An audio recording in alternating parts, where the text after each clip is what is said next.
Assalamualaikum warahmatullahi wabarakatuh. My name is Muhamad Baihaqi bin Dasuki.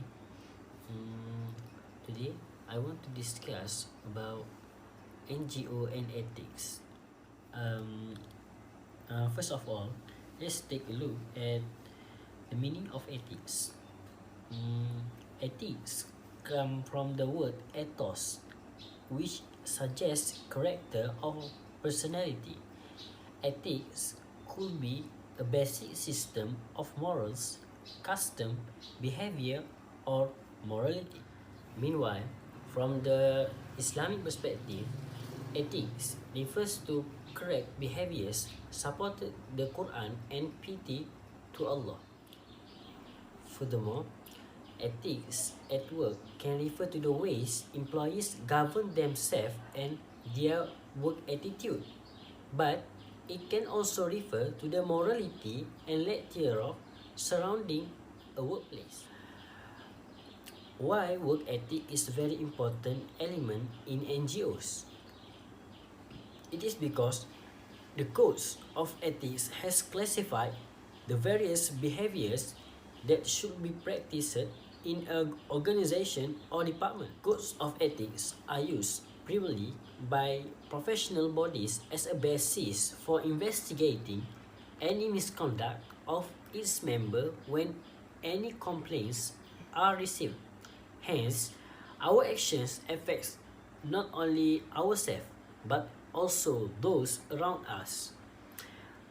Many of our professional decisions involve ethics, so everywhere business or work is conducted, ethics matters.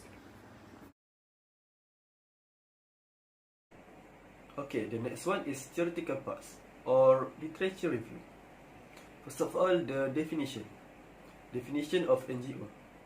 NGO is an acronym for non-governmental organization, which is referred to any organization not formed, regulated, or unduly influenced by government company. The second one is a concept.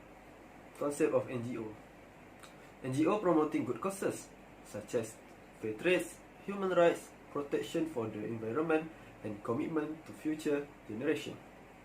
And the second concept, NGO also uphold ideals that are founded on ethical principles such as fairness, justice, and loyalty. And the third one is an objective. Our objective divided by two. The first one is to investigate the issue and challenge of working ethics that faced by NGO, and the second one is to discover several best ways to improvise every resistance for every NGO involved. Next slide.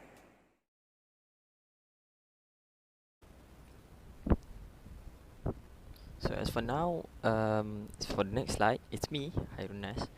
I'm talking about some challenges that were faced by NGOs in the literature studies. So the first one is charismatic factors.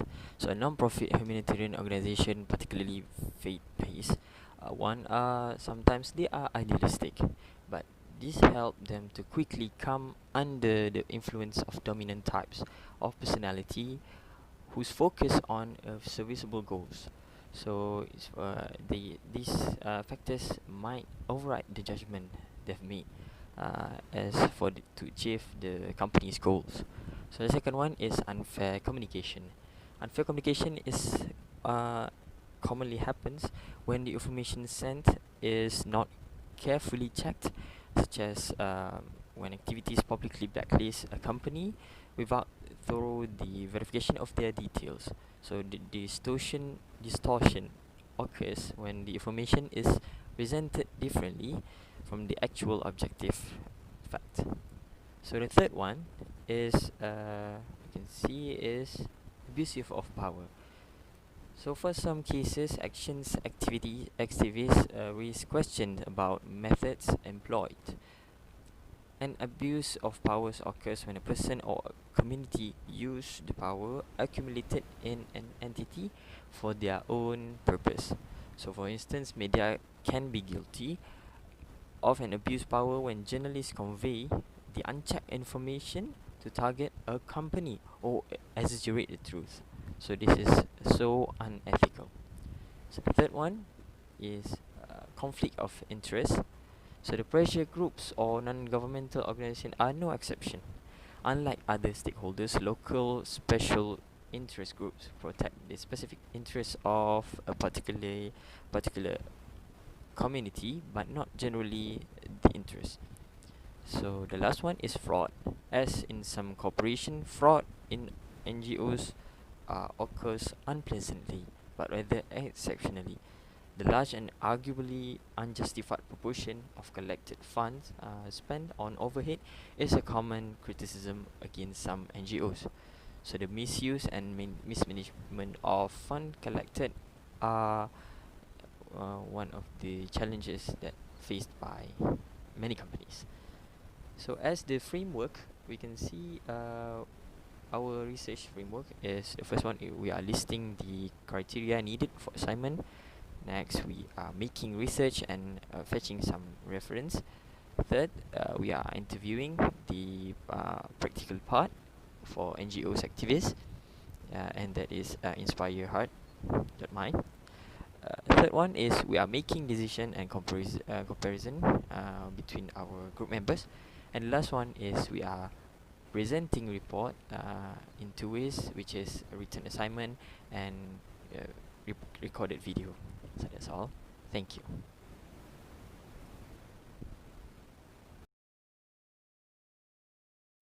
Next is practical part or interview. So our group have interview the chairman and the treasurer of Inspire Heart welfare organization. There are totally 10 questions that have been asked in the interview. The first question is about the ethical and philosophical values that apply in the organization.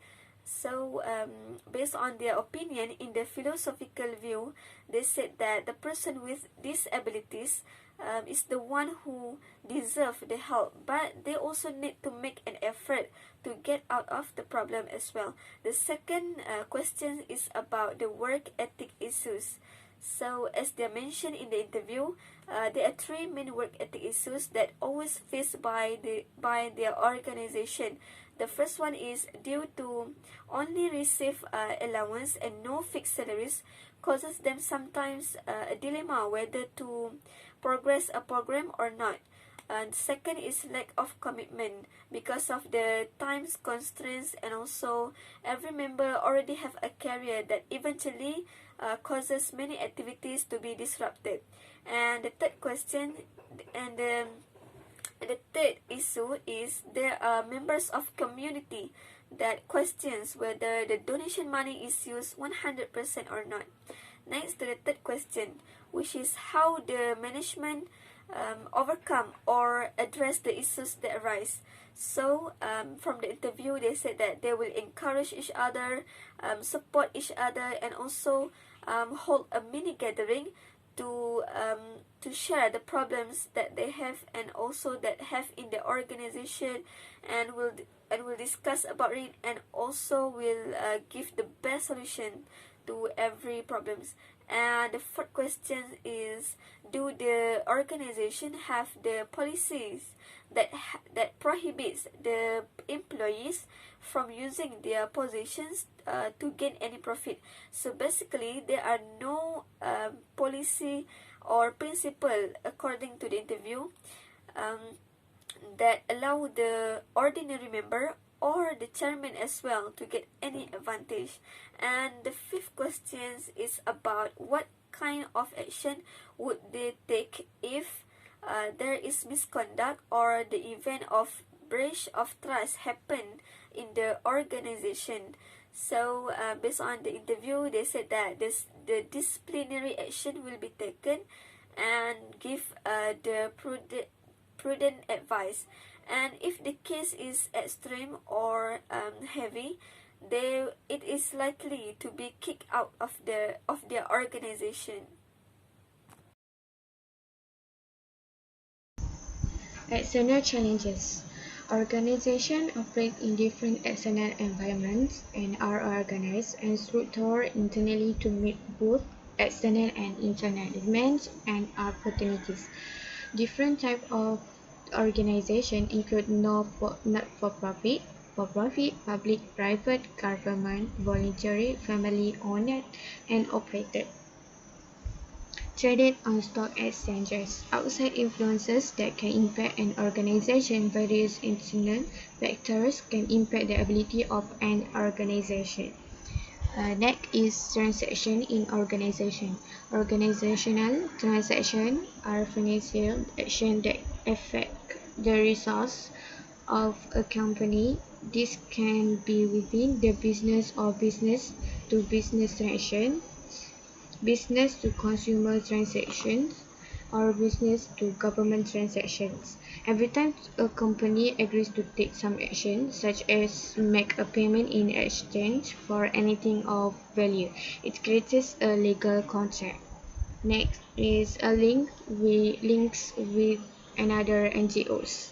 Most businesses adopt a functional organizational structure with a chain of command. In other words, different functions go into separate departments that report to department managers, who then report to someone higher up. If you adopt a functional structure, it has the advantage of clear lines of authority with key decision makers in each department who set the overall mission and task. Next, therefore, vision and mission in organization. Mission and vision statement help business to outline performance standards and metrics based on the goals they want to achieve. They also provide employees with a specific goal to attain, promoting and productivity. And lastly, about code of ethics. It is to adopt a set of principles to guide a non-profit organization's decision-making activities, as well as the behavior of its employees, volunteers, and board members. This principle could be called a code of ethics, but they might be called the non-profit statement of value or code of conduct or something else. Thank you. Okay, for the conclusion, the word ethic is created to control the behavior of professional or technocrats so that they can use all the knowledge, expertise, and skill available for the goods of all parties. To achieve this goal, it is undeniable that professional work ethic plays a very important role in creating an ethical and successful society. Work ethic has existed since immemorial to this day and still considered important and beneficial.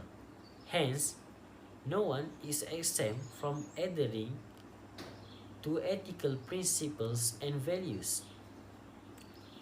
If work ethic can be practiced, then a harmonious work environment can be born and at the same time can prevent the occurrence of social problems in workplace.